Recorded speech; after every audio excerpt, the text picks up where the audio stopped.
Nonprofit governance. Nonprofit answers. Nonprofit board. Nonprofit management. Nonprofit marketing. Nonprofit resources. The Alliance for Nevada Nonprofits presents Nonprofit Everything, the podcast about everything nonprofit, with your hosts, Andy Shurick and Stacey Wedding. Welcome, everybody, to another episode of Nonprofit Everything. I'm Andy Shurick here with my fantastic co-host, Stacey Wedding. And today we've got a special episode. So a couple of weeks ago, probably 4 or 5 weeks ago, actually, it's got to be an even number, right? We only do them every 2 weeks. So let's say 6 weeks. Yeah. we did it. Details, Andy. Details, I know. We keep track of this stuff. We did an episode called "Why You Hate Galas," because we Stacey and I frequently have complained about different aspects of gala events and of other kinds of events, and so we got a question that and Stacey and I spent some time explaining our position, and we thought it would be a good idea to maybe bring in a couple of people that are familiar with events and know an awful lot about them, have done a bunch of really good events over the years, and see if they have any alternative perspectives. So today we're very excited. We have Christian Kolberg and Terri Janison are going to join us, and we're excited for you to stick around for that.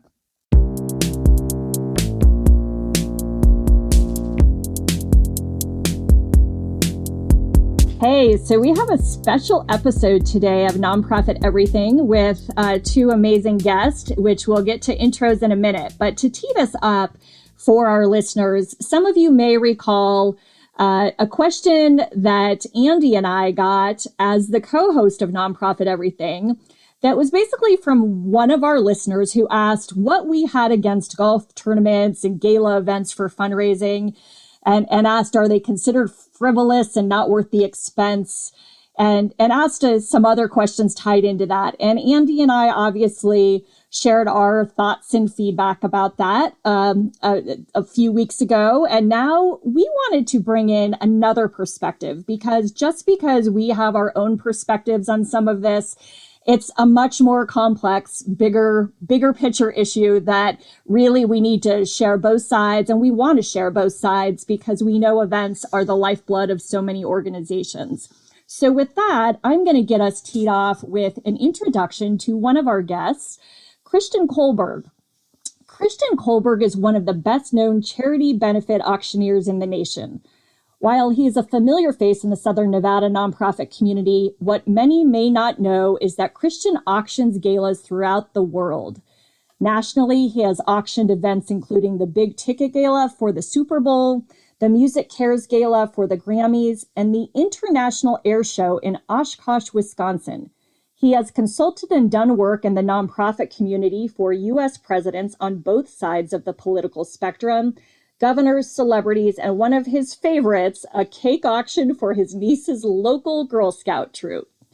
Born and raised in Las Vegas, Christian worked for the Don Ray Media Group as the marketing director for the Las Vegas Review-Journal and other property holdings for over 15 years, and then worked in a similar capacity at the Donald W. Reynolds Foundation, Nevada's largest charitable foundation, before entering the benefit auction world full-time 16 years ago. Welcome, Christian. It's great to have you. Well, thank you, Stacey. Great to be with you as well, and my other panelist, Terri, today. Yes, so Andy. We'll have Andy. Yes, introduce our other guest. Yeah, I have the good part of introducing my dear friend Terri Janison. And here's Terri's bio. Caring about our future starts with caring for our children. Terri has spent her entire adult life working on behalf of children and families in need.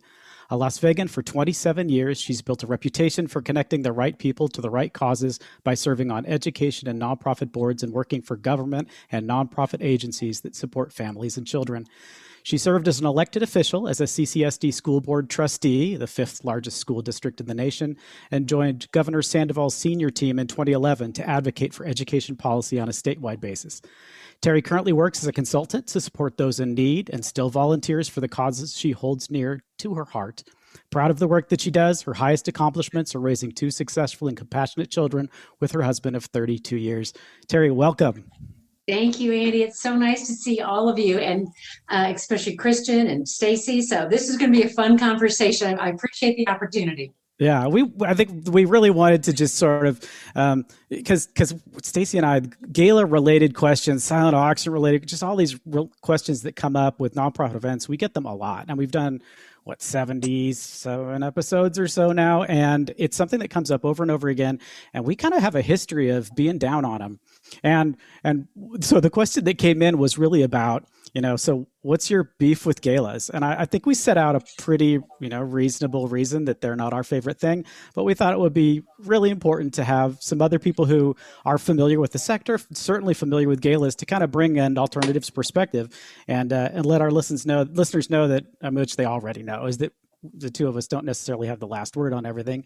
We're just people with opinions at a podcast, which is, that's worth about what it's worth. It can be dangerous, right, Andy? It can be dangerous. I kind of like that gig, right?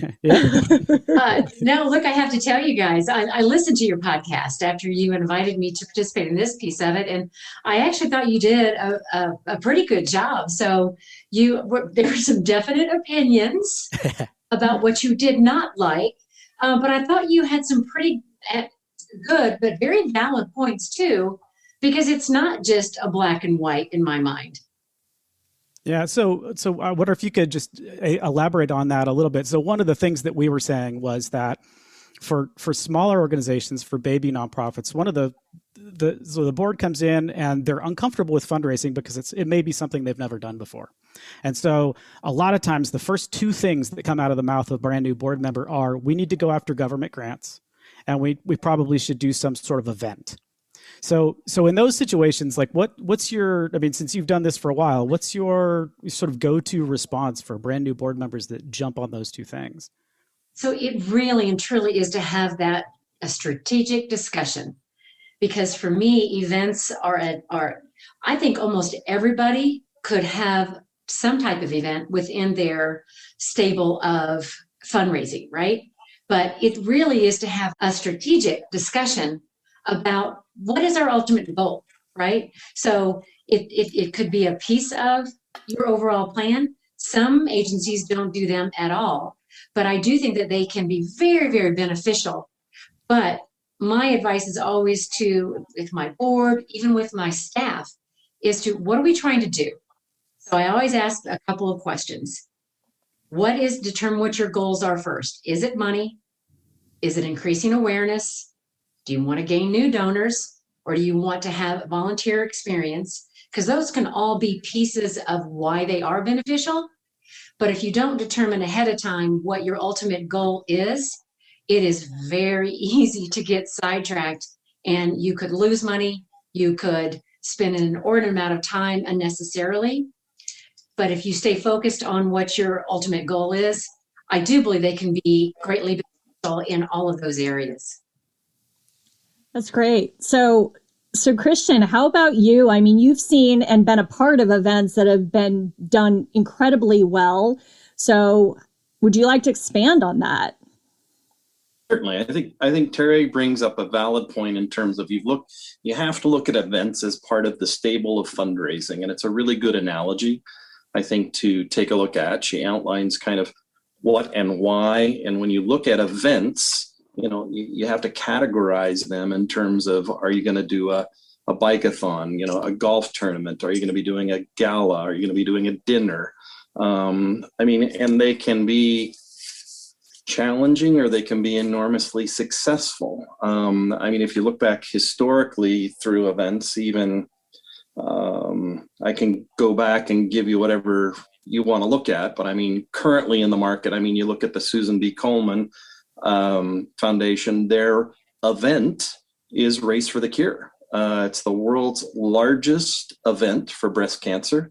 I think on an annual basis, it attracts 850,000 to 1 million participants. You look at the Muscular Dystrophy Association, took a different twist early back on in terms of Jerry Lewis and his involvement. I think during his period of time, I remember reading in his obituary, $2.5 billion raised in terms of a telethon. So a different type of event. Then you look at, just most recently here a couple of years back where ALS and Lou Gehrig, where all of a sudden there was a media storm in terms of the Ice Bucket Challenge. and you go through there, and they utilize social media for a tune of, I think it was $100 million or something, ridiculous. But you go back even further, you can even look back to event-based, where you come back to, like, I don't know if you know the back history on the March of Dimes, but the March of Dimes was not known as the March of Dimes until they did an event, which is essentially, prior to that, they were the National Foundation for Infant Paralysis, if I remember correctly. And there was a radio personality, gentleman by the name of Eddie Cantor. And Eddie decided on behalf of Franklin Delano Roosevelt to do an event. Essentially, people then taped dimes to postcards and letters, and they mailed them all in. That ultimately became what they called the March, and then ultimately that became their name, solely based around an event. So, and I would say each of those have been successful. Yeah, so I think those are very interesting, but I have to tell you, I think that those are incredible, very diverse examples, right? Because to me, the Ice Bucket Challenge isn't an event.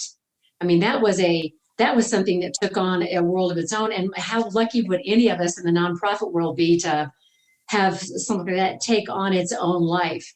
But if we're talking specifically like events like the Jerry Lewis Telethon or the MDA, look at me, Jerry Lewis Telethon, the MDA Telethon and things like that, that to me was a very good example too about when you talk about ROI, what is it that we are, your overall mission? And Andy, I think you talked about this in your first podcast too, right?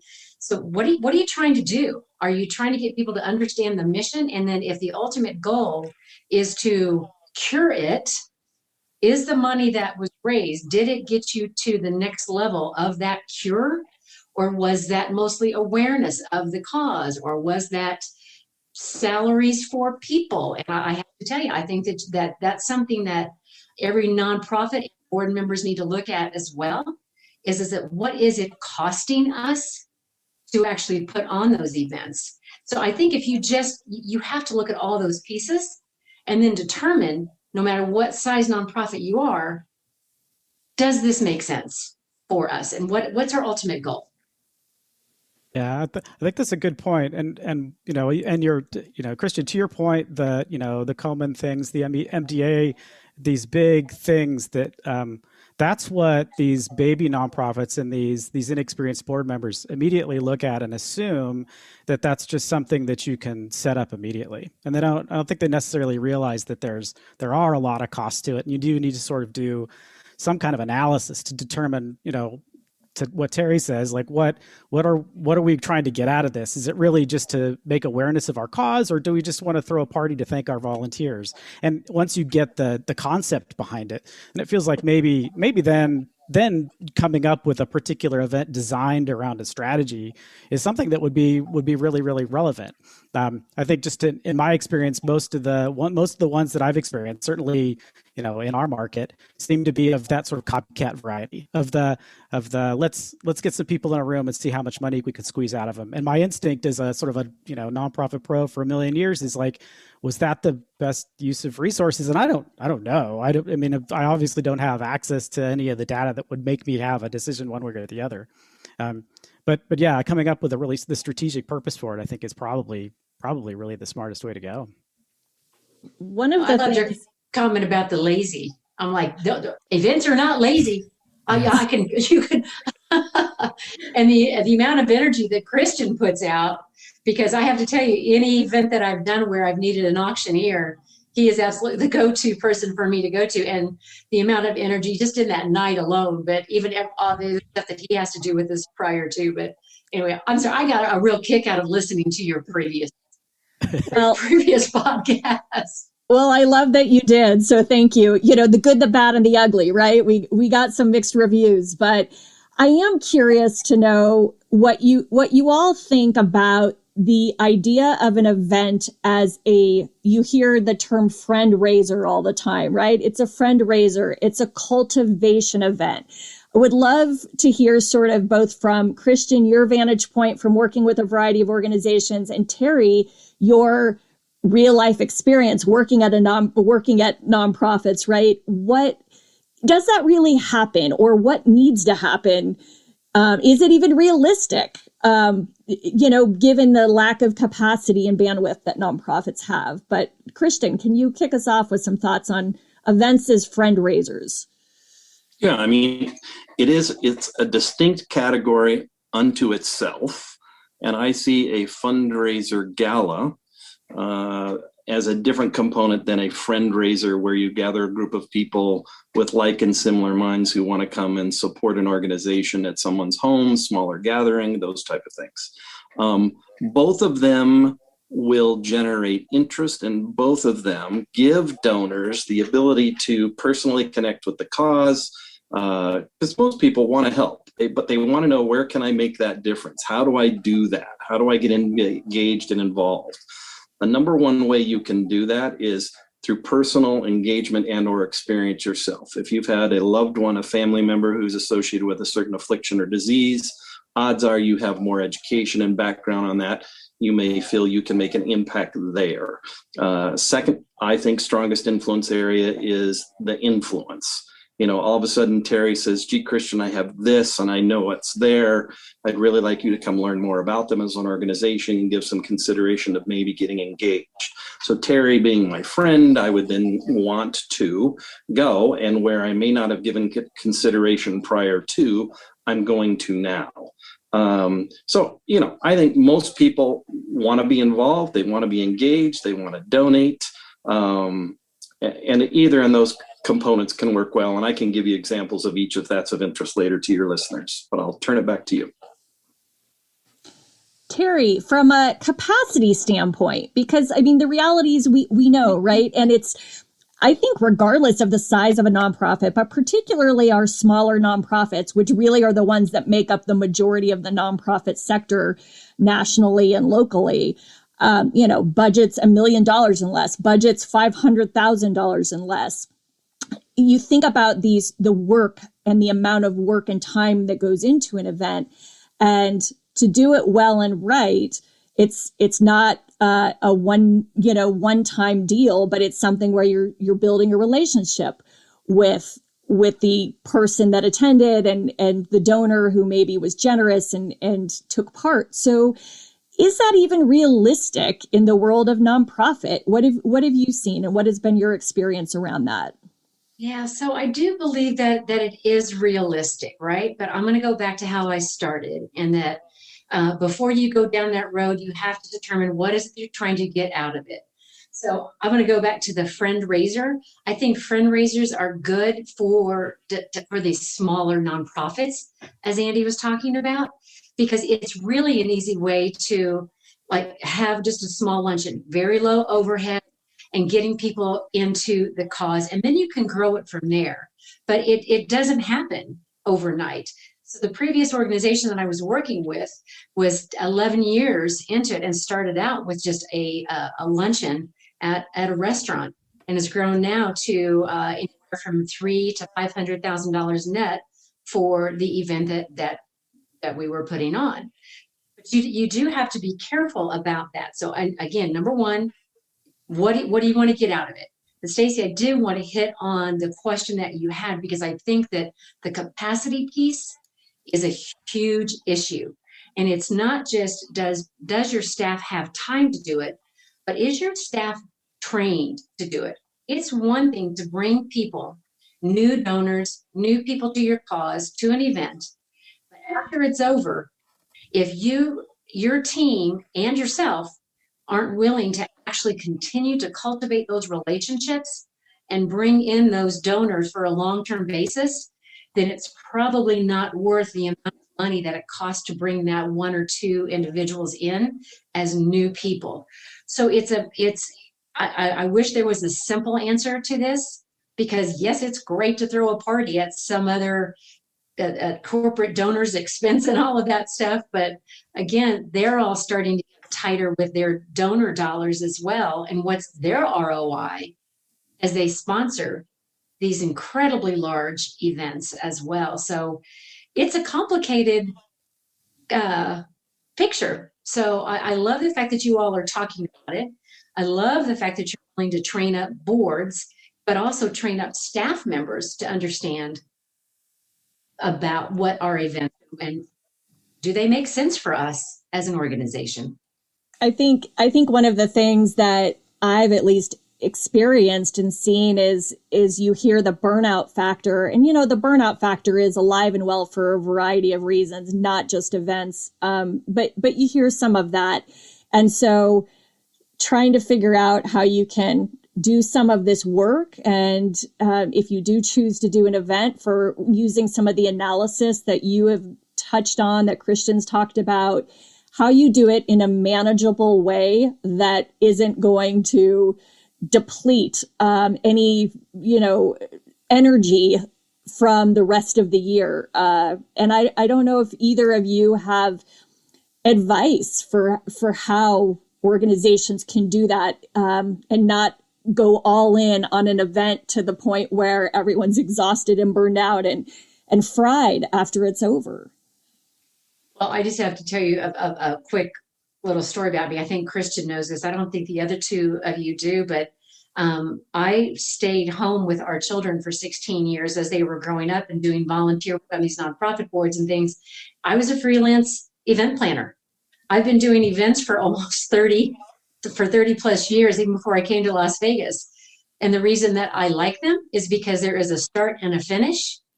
But if I'm a staff person, and that's one of the things that I have to do, you can get burnout very, very fast, right? So I would say that you might want to consider looking at, is it worth outsourcing for an event to have someone come in and help you do that, as opposed to it being a full-time job as well?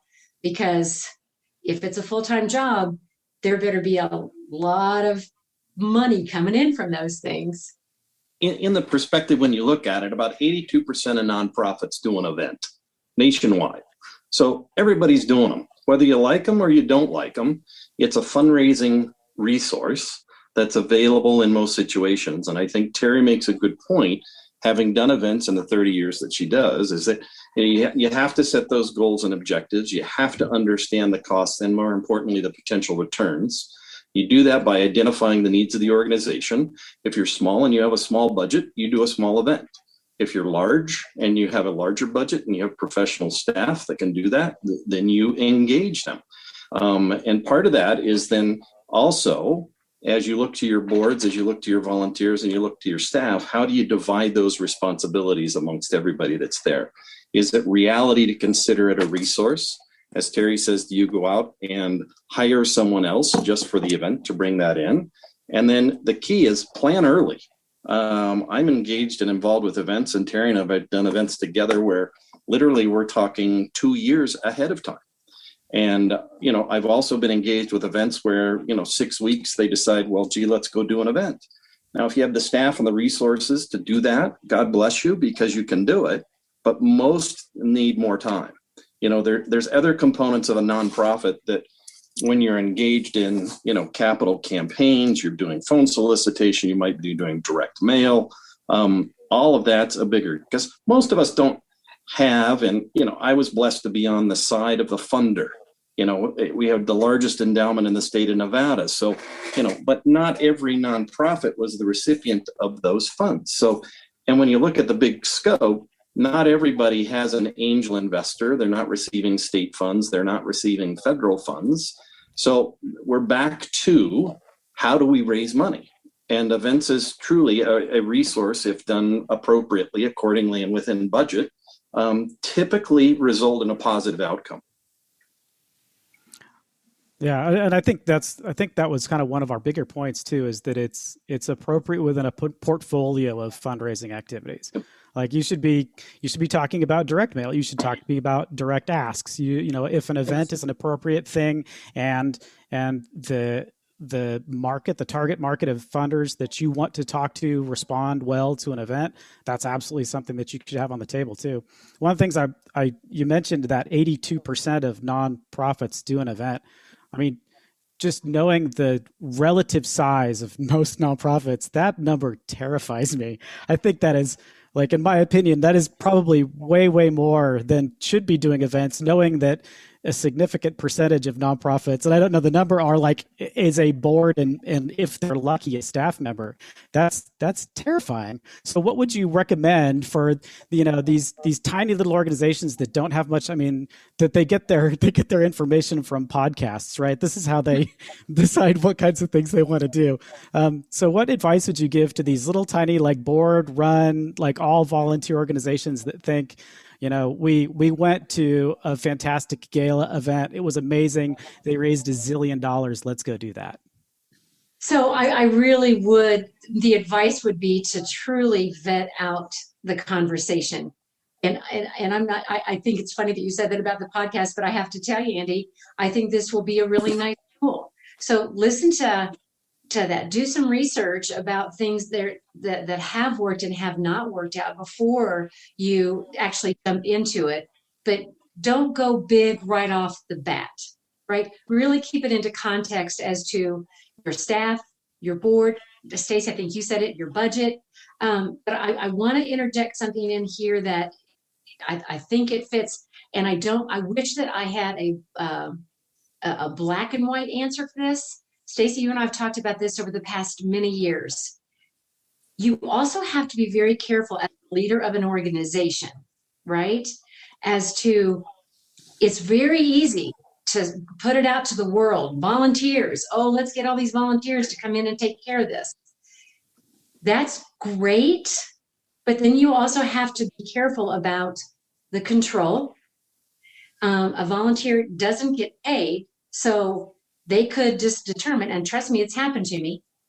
Well, I'm going to take care of this for you. And then they don't. Yeah. Falls back on staff.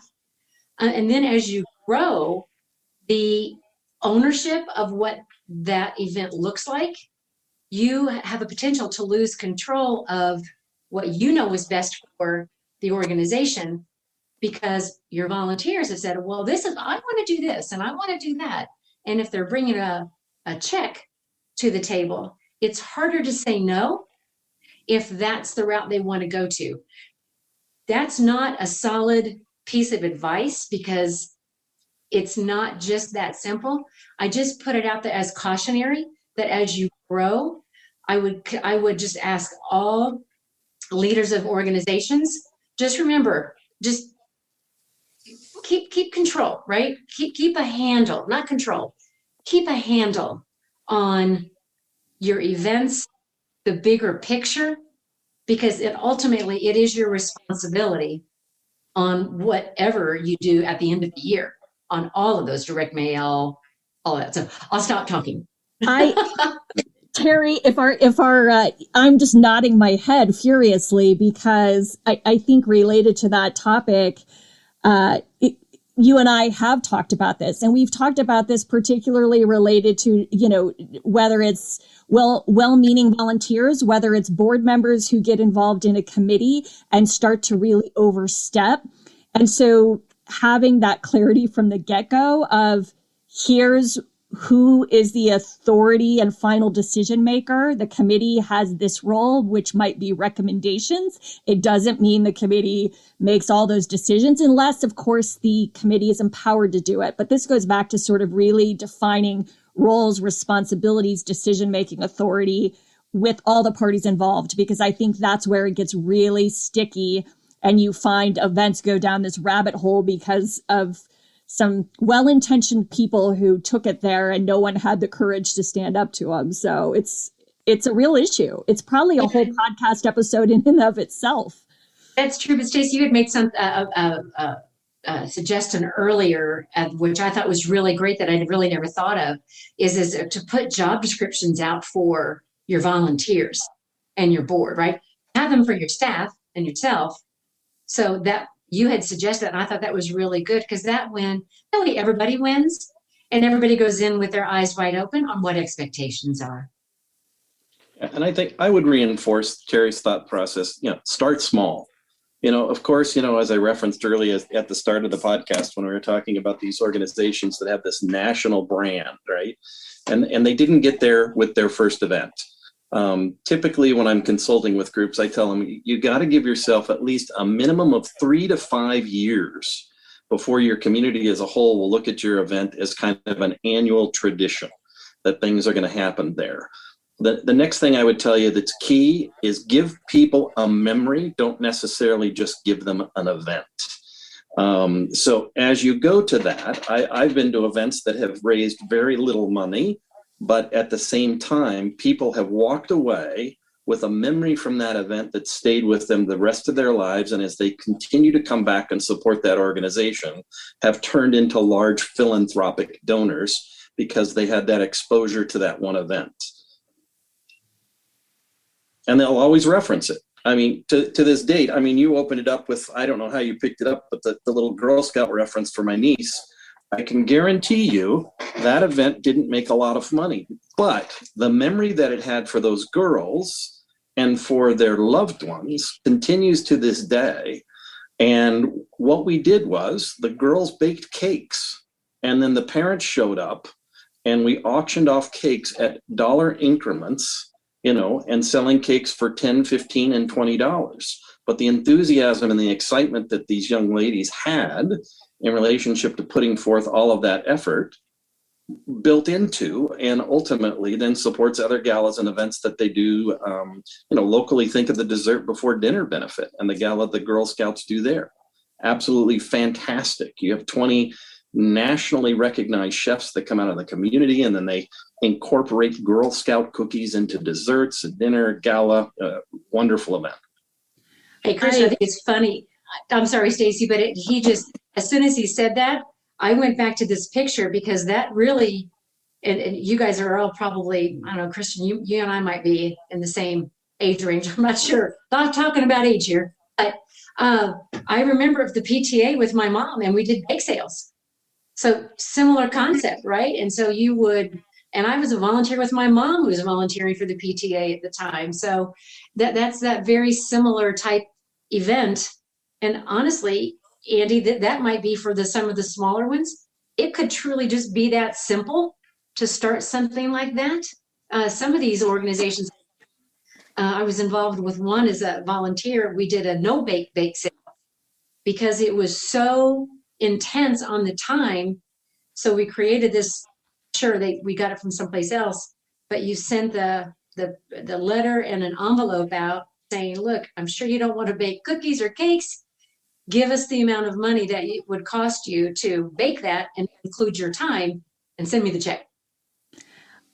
I have a personal story to share around an event. So growing up, everyone, I think many people know that I was diagnosed with type 1 diabetes, insulin-dependent diabetes at the age of 2. And so my mom was the executive director for years of what was then known as JDF, now is JDRF, and they, both that organization and then the American Diabetes Association that she moved to later as the executive director, one night we were doing a board game at our house. My mom, my dad, and me were playing Monopoly, and we loved Monopoly.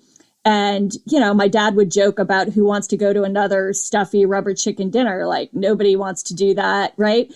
And so my dad said, what if we did a Monopoly tournament? Like, what if we made our gala into a Monopoly tournament? We get bankers from all the local banks to sponsor. They're the banker. And so literally you had execs from over the community dressed in tuxedos in this like voracious game of Monopoly. But I'll tell you what, it raised so much money, so much awareness, but more so than that, back to your point, Christian, the memory. People talked about the memory of the competition and the fun that came from that event.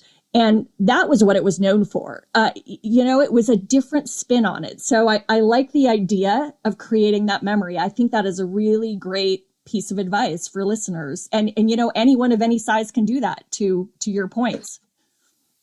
Now that feels really hard to me. I mean, it's probably just because I'm not that creative, but it feels difficult to me to come up with something that's going to attract. So I was talking to somebody after we did that first episode, and they mentioned that they felt similarly to the way we were describing it. And one of their examples was what they did an event, at a brand new museum, and everybody came because they wanted to experience the brand new museum. And then the next year they did an event and they just didn't have that same level of excitement. So that they were sort of relying on the location of the event to give people a reason to show up. And so the next year people didn't show up again because they didn't have something fun to do. They didn't think it was that interesting. And my thoughts were like, well, it shouldn't. I mean, I would expect it would have something to do with the mission of the organization, or there needs to be some sort of philanthropic hook, not just a cool idea for a party. But I don't think, I mean, but that's for me, like most organizations may be thinking like, what are we going to do that's going to top what they just did, right?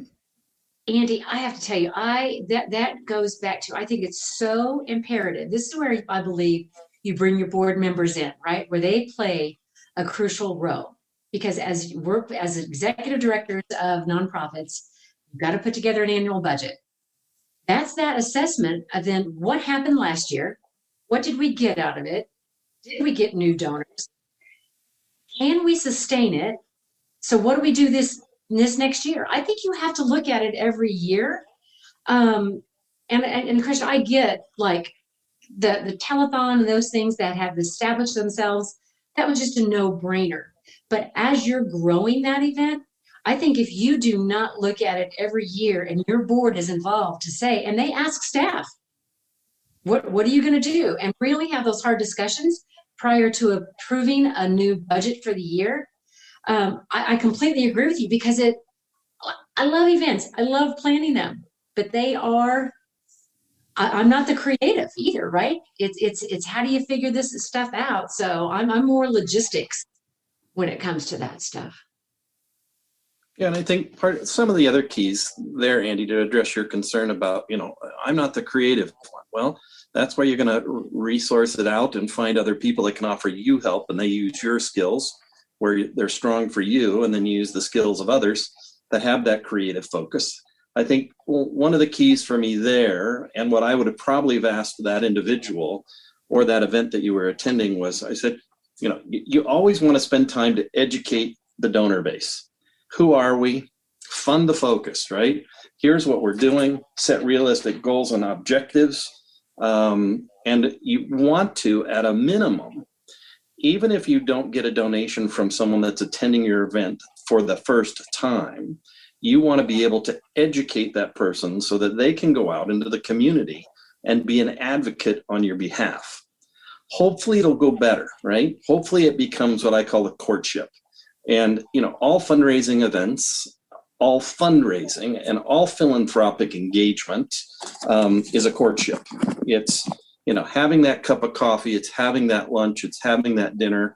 And if you use the analogy compared it to just dating, it's identical. And if I don't put the effort into that relationship, it doesn't build, it doesn't develop, it doesn't grow. If I go out on a date and I've had a great time, but then again, I don't call back and say, boy, that was wonderful, let's do it again. That courtship, that relationship doesn't develop. Same thing happens in fundraising. Goes back to Stacey's point about the capacity There of you your go. staff. After that great event, if you don't have the ability to follow up, I'm not sure that ROI on bringing those new people in was truly worth it. So Yeah, and I can give you a unique example. I was always surprised at the effort that organizations would put forth to come to the charitable trust that I worked for in making the application, going through the process, filing all of the paperwork that was required. They go through the process, they're successful in getting the grant. The grant is then awarded. And the one thing they forgot once they got the KISS was to say thank you. And we need to do that more in the nonprofit world to engage and show appreciation for individuals that are supporting us, whether it's they're buying a silent auction item, they've entered the raffle, they bought a live auction item, they've given us a grant, they've given us a gift, they've given us a challenge. All of that comes with we need to have gratitude. And it's really easy. It's a simple thank you and a smile, just like Terri is now. well, thank you for that. But it's funny you say that because that is, to me, that's 101 in nonprofit is the gratitude afterwards. So it really is surprising how many don't. But I'll go one step further with that, Christian, in that the other piece is don't come to me once a year. That's why I think one of the questions in your other podcast was someone said, well, is it better off to put it to marketing dollars, or, how do I best spend those monies? You really have to communicate throughout the year on what did the money that we brought in at this event, what impact is it having, and is it going throughout the year? So it shouldn't just be a one time of the year. Oh, here we are again.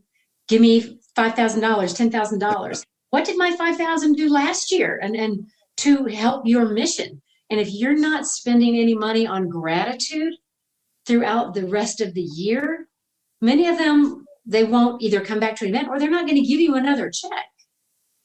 Well, we're going off into other fundraising. No.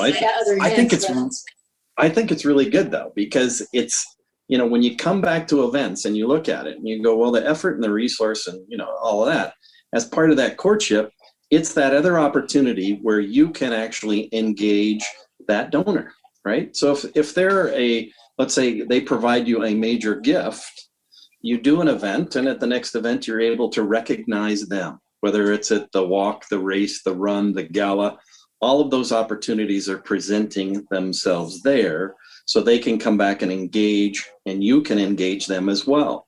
Because I guarantee you, if you're not doing it, your competitor is.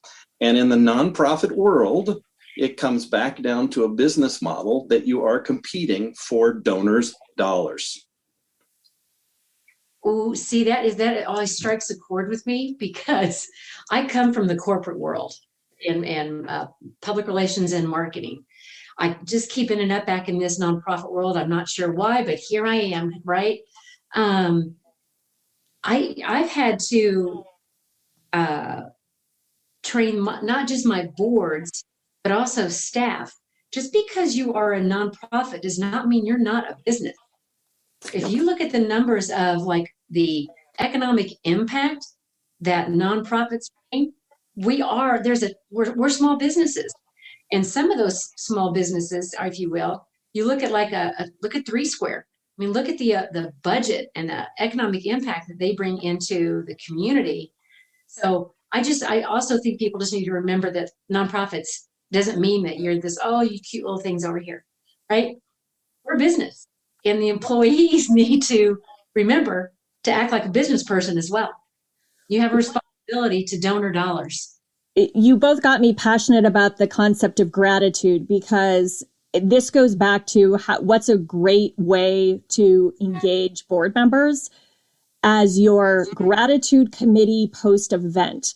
So there is an amazing organization that many of us know in Southern Nevada, whose board within a week or two of the event will call up, a board member will call up me, whether I bid on something, won something, or just attended, and say, thank you so much for attending.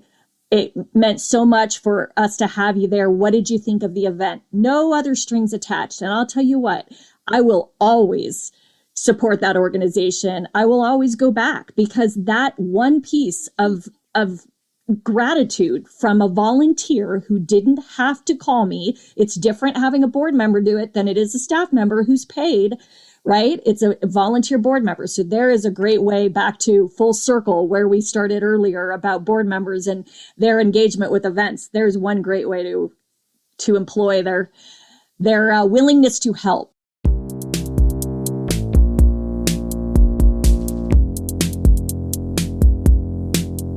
Thank you so much for joining us for this episode with our special guests, Christian Kolberg and Terri Janison. I think I learned a new thing or two and had some other things to think about related to events after listening to them. How about you, listeners? I'm curious to know what your thoughts are. Certainly events are a complex issue, and I think the bottom line, what we all do know, is that there's a lot of questions to be asked and thought to be put into them. Regardless of whether you are pro-event or not, it is at least worth a discussion. And if nothing else, we hope that bringing in these two special guests, as well as Andy and I doing our own rants about events, hopefully stirs the pot a little bit, get some new thinking and new conversations at your organization. So thanks again for joining us.